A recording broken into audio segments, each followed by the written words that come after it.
నమస్తే, నేను మీ Gopi. Welcome back to our channel. ఈరోజు మంది వచ్చేసరికి సీనియర్ జర్నలిస్ట్ మంది రామారావు గారు ఉన్నారు. సార్ నమస్తే సార్. నమస్తే సార్, రాజ్ తరుణ్ లావణ్య ఇష్యూ అనేది రోజు రోజు పెద్దదవుతూ ఉంది. మరి కొద్ది కాలం క్రితం ఏమన్నారంటే 2 సార్లు అబార్షన్ చేయించారని చెప్పారు. మరలా ఈరోజేమో చిన్న బేబీ ఉంది, ఆమె దాచిపెట్టారని చెప్తున్నారు. అంటే ఈ వార్తలు అనేది రియలా, ఫేకా, లేకపోతే ఆమె అబద్ధం ఆడుతుందా, లేకపోతే రాజ్ తరుణ్ నుంచి ఇంకా ఏమన్నా కోరుకుంటుందా ఈ లావణ్య? సో మీ మాటలో. అయితే ఇక్కడ మనం ఒక్క మాటలో నిజం చెప్పాలంటే ఇది ఒక కుక్కుడు స్టోరీ. అంటే ఏంటి, వంటకం చేస్తున్నారు ఈ స్టోరీలో. కొన్ని ప్రధానమైనటువంటి అనుమానాలు ఏంటంటే, లావణ్యకి నిజంగా బిడ్డ ఉంటే ఆ బిడ్డని అడ్డం పెట్టే ఈ కథ అంతా నడిపించేది. ఇంతవరకు బిడ్డ ప్రసక్తి ఎందుకు రాలేదు? లావణ్య వలన కానీ తరుణ్ వలన కానీ ఆ బిడ్డ ప్రసక్తి ఎందుకు రాలేదు? ఒకటి. తర్వాత వీరిద్దరూ ఏదో సహజీవనం చేశారు, నీకు నాకు కుదరదు అనుకొని వెళ్ళిపోయినారు. వెళ్ళిపోయిన తర్వాత ఇక్కడ ఏంటంటే ఒక ఎవరో ఒక్కొక్క ఎవరు సాహిద్ ఎవరు ఏదో ఉన్నదండి, మస్తాన్ సాయి ఎవరున్నారు కదా, వాళ్ళతో కూడా పెళ్ళి జరిగినట్టుగా చెప్పుకున్నారు. మస్తాన్ సాయి భార్య ఇందులో పసలేదు, వచ్చి చంపేస్తానని ఆవిడ బెదిరించింది. అక్కడితో మస్తాన్ సాయి కొంచెం వెనక్కి వెళ్ళిపోయినాడు. ఇది ఇప్పుడేమైందంటే దీనికి ఈ పోరాటం సాగిస్తూనే ఉంది. మధ్యలో శేఖర్ భాష అనే క్యారెక్టర్ కొత్తగా వచ్చింది. శేఖర్ భాష ఆయన ఈ ఛానల్స్లో కానీ వాటిలో కానీ వీటిలో కానీ మాట్లాడుతూ ఆల్మోస్ట్ లావణ్య పరువు అంతా తీసేశాడు. కొన్ని ఆధారాలతో లావణ్య తరుణ్ ఎలా మాట్లాడుకున్నారు, ఎన్ని బూతులు తిట్టుకున్నారు, ఎంత మేరకు వెళ్ళారని. ఇక రాజ్ తరుణ్ చెప్పేది ఏంటంటే, ఆ డ్రగ్స్ అంతా ఆవిడ వాడుకునేదండి, ఆవిడ ఫ్రెండ్స్ని తీసుకొచ్చేది, వాళ్ళు తాగేవారు, ఇద్దరి మధ్య కొట్లాట అయ్యేది, ఒక్కొక్కసారి చాలా దూరం వెళ్ళిపోయేది ఆ అమ్మాయి. వాళ్ళ ఫ్రెండ్స్ ముందే నన్ను ఎన్నోసార్లు అవమానం చేస్తుంటే నేను ఏదైనా సెలబ్రిటీని కదా, నా ముఖం ఎలా చూపించగలను? అందుకని బయటికి వెళ్ళిపోయాను నేను. నా పని ఏదో కొంచెం నాకు ఫాల్ డౌన్ అయిన మాట వాస్తవమే, కానీ బయట ఏదో పనులు చేసుకోవాలి కదా, కనుక నా ప్రయత్నాల్లో ఉన్నాను, నా షూటింగ్లో ఉన్నాను.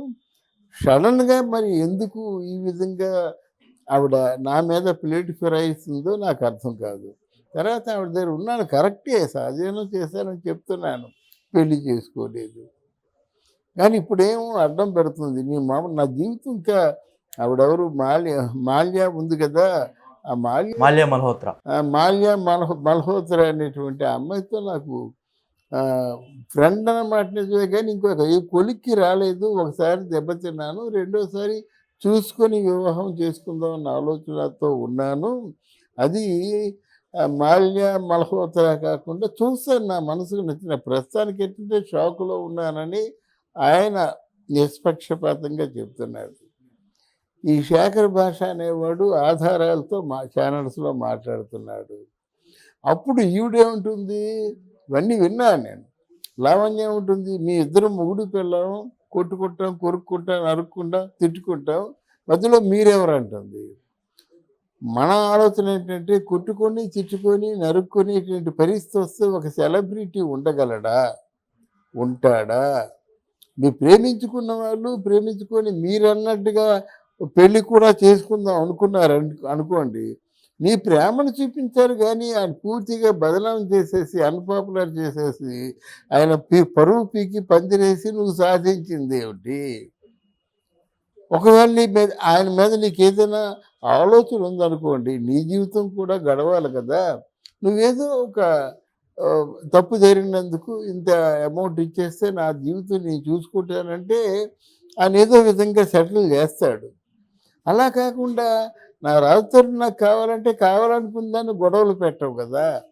కావాలనుకున్న దాన్ని ఏమో ఇలాగా డ్రగ్స్తో తర్వాత ఫ్రెండ్స్తో కానీ ఇంకొక మగాడితో కానీ కాపురం చేయవు కదా. నాతో ఎలా కాపురం చేసావో ఇంకొక మగాడితో కాపురం చేసావు.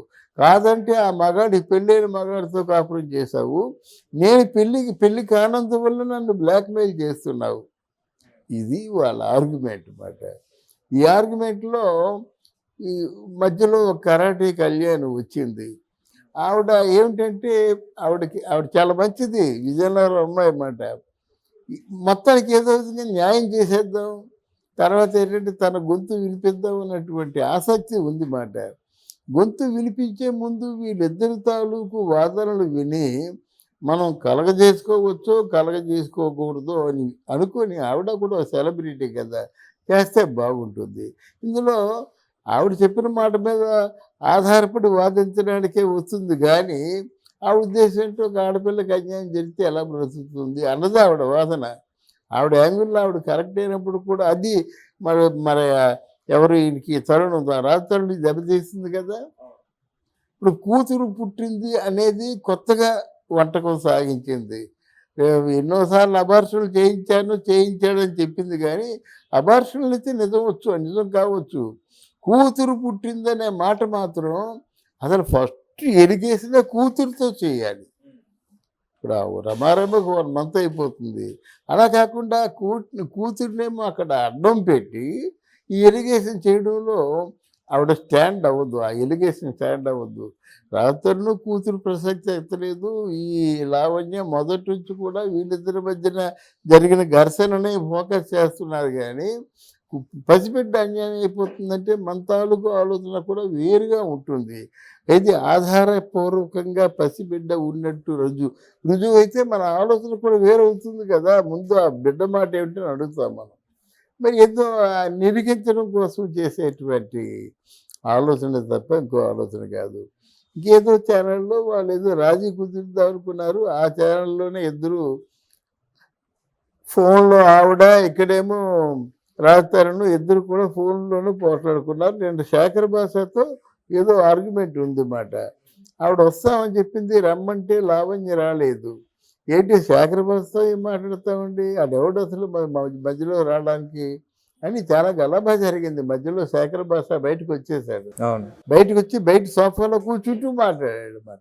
మళ్ళీ రెచ్చిపోయారన్నమాట. మా ఇష్టం మేము నరుక్కుంటాం నువ్వెవరివి అని గట్టిగా దబాయించిందన్నమాట. నీ ఇష్టం నువ్వెవరు అన్నప్పుడు నాతో ఇన్ని మాటలు మాట్లాడకూడదు కదా! మొదటి మాటలోనే నేను ప్రశ్న వేసినప్పుడు కట్ చేయాలి. చాలా తెలివైనటువంటి ఆర్గ్యుమెంట్ జరిగిందన్నమాట. ఇప్పుడేంటంటే ఏం కోరుకుంటున్నావమ్మా? నువ్వేమైనా డబ్బులు కోరుకుంటున్నావా? లేదా ఆయన వచ్చి క్షమాపణ చెప్పడం కోరుకుంటున్నావా? అనేసరికి ఆయన ఎందుకు వచ్చి క్షమాపణ చెప్తాడు? నువ్వే క్షమాపణ చెప్పాలి అని శేఖర్ భాష అడిగాడు. అంటే నీ క్షమాపణ చెప్తాను నేను. నా దగ్గర రావాలి. ఐ వాంట్ రాజు లేకపోతే నేను బ్రతకను. ఇంత సీరియస్‌గా డిస్కషన్ జరుగుతున్నప్పుడు ఈ మధ్యలో కూతురొచ్చింది. వీళ్ళ మాటలు ఎలా నమ్మాలండి? వాడు ఏదో స్టోరీ అల్లుతున్నాడు. ఈ అమ్మాయి కూడా ఏదో స్టోరీ అల్లుతుందన్నమాట. ఓకే. అందువల్ల ఏదో ఒక విధంగా వాళ్ళు ఈ సమస్యని ఇక్కడ తేల్చుకోవాల్సింది కాదు. వీళ్ళు పోలీస్ స్టేషన్‌కి వెళ్తే వాళ్ళు కోర్టుకి అప్పీల్ చేస్తే కోర్టులో తేల్చుకోవాల్సిందే గానీ ఇక్కడ తేల్చుకోవాల్సింది కాదు. ఇంత ఎందుకు జరుగుతుందంటే ఏదో నా 2, 3 సినిమాలకి వచ్చినట్టు ఉన్నాయి. అక్కడ మస్తాన్ సాయి కూడా ఈవిడ దగ్గర కేవలం డబ్బు కోసమే ఉన్నాడు. ఎప్పుడైతే మస్తాన్ సాయితో లావణ్యకి పెళ్ళయిందని తెలిసిందో అప్పుడు విడిపోయినాడు. భార్య చేత కూడా పెద్ద కౌంటర్ ఇప్పించాడనమాట. ఇప్పుడు ఎంటా చెడ్డ రేవడైపోయింది లావణ్య. అసలు మస్తాన్ అనేవాడు రాడు ఆవిడ జీవితంలోకి. ఇక్కడ రాజతరుణ్ కూడా రాడు. ఎందుకంటే రోసిపోయినాడు. అయితే వాళ్ళు నెక్స్ట్ ఫర్దర్‌గా యాక్షన్ ఏమిటంటే కాంప్రమైజేషన్ ఒక యాక్షన్, జెంటిల్‌మెన్ అగ్రీమెంట్ ఒక యాక్షన్, లేదా పోలీస్ కంప్లైంట్ మీద ఫర్దర్‌గా ప్రొసీడ్ అవ్వడం రెండో మార్గం మాట. అంతేగాని ఇట్లాంటి పుక్కిటి పురాణాలతో